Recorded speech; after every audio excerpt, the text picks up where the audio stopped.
Hi, you guys. Thank you for sticking around. So I hate math. I hate math and all of math's cousins, like calculus and all of the other kinds of maths. And I hate math people. You guys know math people? Yeah? They don't drink coffee in the afternoon. You know them? Maybe you are them. They make reservations for dinner. They track their period on an app. It's like, just guess like the rest of us, you know? One time in high school, I was roaming the halls, as one does when they are captain of the varsity cheerleading squad, and I got my period. And so I looked into every single classroom to try to make eye contact with a woman and be like, do you have a tampon? A math person would never do that, because math people can't make eye contact. So I'm a senior in high school, and one day I walk into math class, and I'm hit with this like, oh, fuck moment, because I forgot that there is a test. And it's not just any test. This test counts for half of our grade. And I'm not doing well in math, so if I don't pass this test, I will fail math. I will fail high school. I will never go to New York City and perform my written stories for an average of 17 people a night, okay? So the stakes are high. And even if I would have remembered there was a test, I didn't even have time to study, because the night before, I acted out the entirety of Bye Bye Birdie to an unconsenting younger sister. And then I just practiced iambic pentameter for fun. If you're a math person, I'll let you know what iambic pentameter is. It is basically the rhythm or cadence of any Shakespearean or Elizabethan play, okay? So now I'm in math and I'm really fucked. My math teacher is basically the human embodiment of a gingerbread man, okay? His arms are always open for a hug. He's sugary sweet. He makes everyone feel good about themselves, even in math class, but he is about to fuck up my life when he hands me a Scantron and a packet of questions. And I'm like, okay. I sit down and I'm like, I muster all the confidence I can, which is a lot because I'm captain of the varsity cheerleading squad. So I'm just like, I'm talking myself through this. I'm like, it's okay, just do your best. So I open the packet of questions, and I'm not kidding you, I have not seen anything ever that looks like this, okay? These numbers are like upside down, they're on top of each other, they are drunk, okay? I'm just like, one question at a time. If you don't know it, just skip it and move on. So I look at the first question. Skip it and move on. Second question, skip it and move on. Ninth question, skip it and move on. And now my insides feel like these numbers, they are upside down. I'm like, oh my God, I don't know what to do. And I'm just filled with worry and dread, and the whole classroom kind of like comes like I'm like drowning in the classroom. This is what I hear. I hear people penciling the bubbles. It's like I hear the clock. People's feet are tapping. It's like it's like everything becomes a symphony, and I'm like, oh, I hate being a creative genius. I can recognize art anywhere. Then I get an idea. I'm like, oh my God, I know what to do. I'm gonna cheat. We forget that cheating is always available to us. And people who cheat, they usually get away with it. Like, look at Bill Clinton. He cheated, and he remained president of the free world. So my body starts moving before my brain really thinks this out, and I shield myself from my math teacher. He's at his desk, and I slip in the blank Scantron, and I walk up to his desk with just the packet of questions.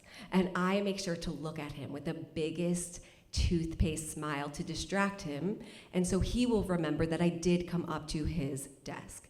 And while he's smiling at me, I put down just the packet of questions.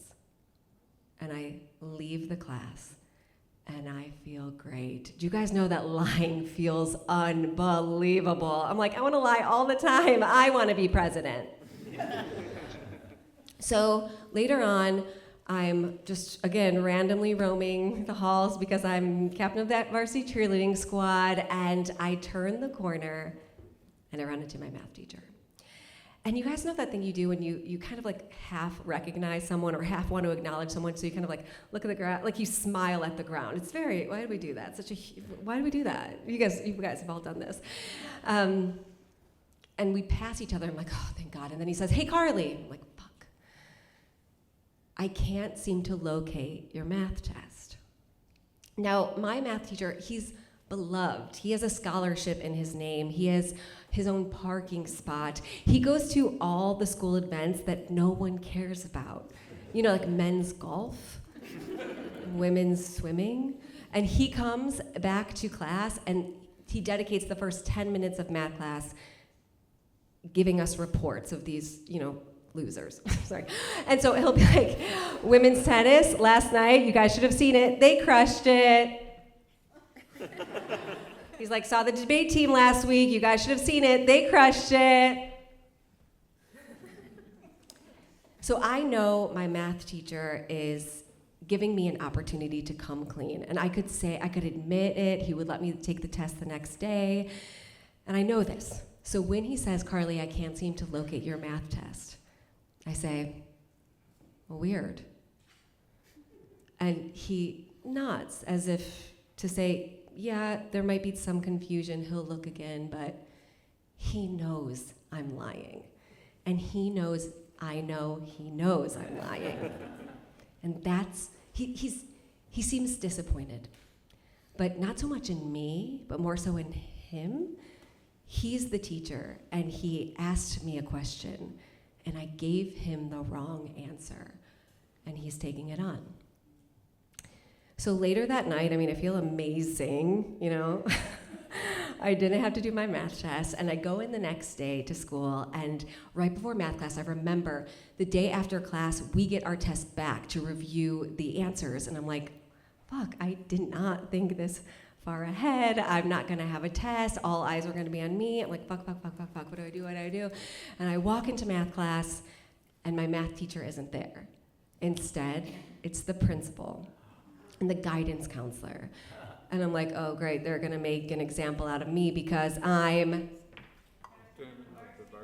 Hey, thank you so much. Thank you, girl power, sisterhood. So I sit down and I'm like, fuck. And my principal doesn't look at me. She doesn't really look at anybody when she tells the entire class that my math teacher died the night before. And my first thought is, this is such a tragedy. He is a father, he is a husband, he is a pillar in this community. And just remember, that was my first thought. Okay? Because my second thought was, did I just get away with it? Did I get away with it? And I did. I got away with it. The test was never factored into my grade. I passed math, I graduated high school, I went on to do storytelling in Beacon, New York for a few people that are paying attention to me. I lied, and I don't feel bad about it.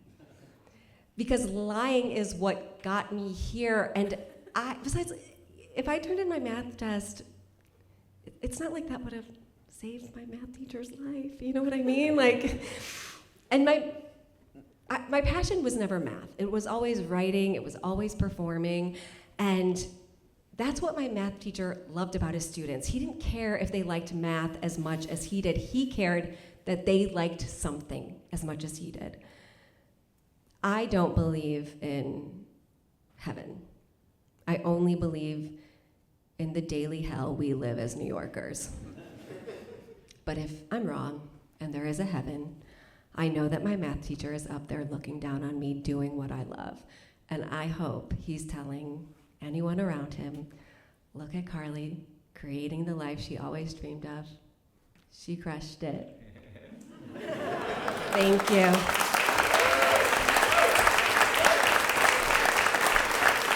Carly and Filbin.